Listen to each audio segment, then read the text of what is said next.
Palavra Final, com Alexandre Garcia, direto de Brasília. Olá, amigos da Oeste. Hoje o Supremo deve estar julgando uma liminar do ministro Lewandowski que ele deu antes de se aposentar, autorizando um monte de político a assumir estatal, o que contraria, de certa forma, a lei das estatais. Tá uma vergonha isso, sabe por quê? Porque fizeram a lei das estatais em 2016. Foi uma série de medidas moralizadoras durante o governo Temer. E estão derrubando todas, uma por uma. Uma delas é a lei das estatais, que exigia 36 meses, vale dizer, 3 anos, de quarentena, por um sujeito que tivesse ocupado um cargo político e depois fosse assumir uma estatal. Porque depois da Lava Jato a gente viu que havia uma promiscuidade enorme de políticos, partidos políticos e as estatais que deveriam permanecer rígidas, saudáveis, só que não estavam, né? Porque contribuíam para o caixa do partido, para o bolso do político, para o instituto ligado ao partido. Tudo isso foi apurado na Lava Jato, está aí nos livros que falam da Lava Jato. Só que, vejam só, depois da eleição, da última eleição presidencial, em dezembro, a Câmara dos Deputados, que estava saindo, botou lá meio escondida uma alteração na quarentena. Em vez de 36 meses, passou para 30 dias. Piada, né? Vergonha. Vergonha, extrema vergonha. Estavam pensando, para o Jean Paul Prates, que estava terminando o mandato como senador, para assumir a Petrobras, como efetivamente assumiu, o Aloysio Mercadante assumir a presidência do BNDES, o ex-governador de Minas, Fernando Pimentel, uma estatal lá de Minas, o Paulo Câmara, lá de Pernambuco, no Banco do Nordeste. De novo, o conchavo. E falam que esse país tem democracia, tem representação.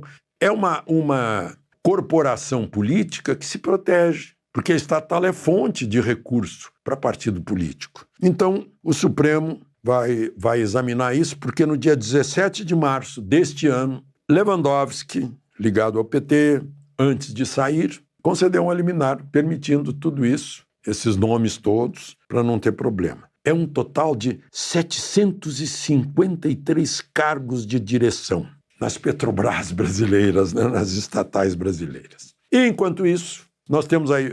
Eu vi na manchete do Globo de ontem, as empresas de recuperação judicial estão com um grande mercado.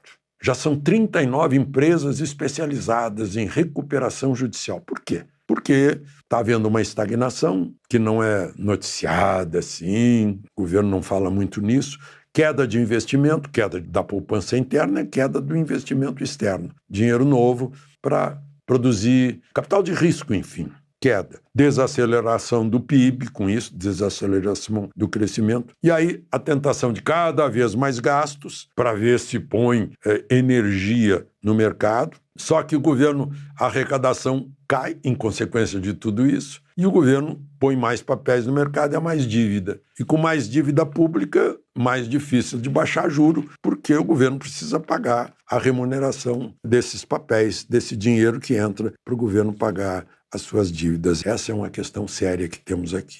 Enquanto isso, está confirmado, Lula não vai à posse domingo, lá na Argentina. Está mandando o ministro de Relações Exteriores, Mauro Vieira, que vai estar ele, o ministro e o embaixador do Brasil em Buenos Aires. E no mesmo palanque vão estar o ex-presidente Bolsonaro, governador de São Paulo, Tarcísio, governador de Goiás, Caiado, o governador de Santa Catarina, Jorginho Melo, e o temor de Lula decidindo definitivamente não ir e nem mandar o vice, Alckmin, é que vai ter um público favorável a Milei. Portanto, favorável a Bolsonaro. Portanto, a expectativa é de ovacionar Bolsonaro e uma vai a Lula, talvez, é o que se teme lá naquele momento, no momento solene. Problema do cerimonial da presidência da Argentina.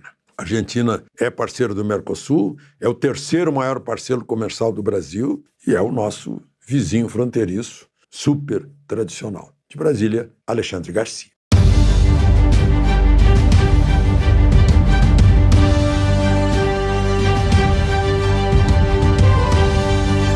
A Palavra Final, com Alexandre Garcia, direto de Brasília.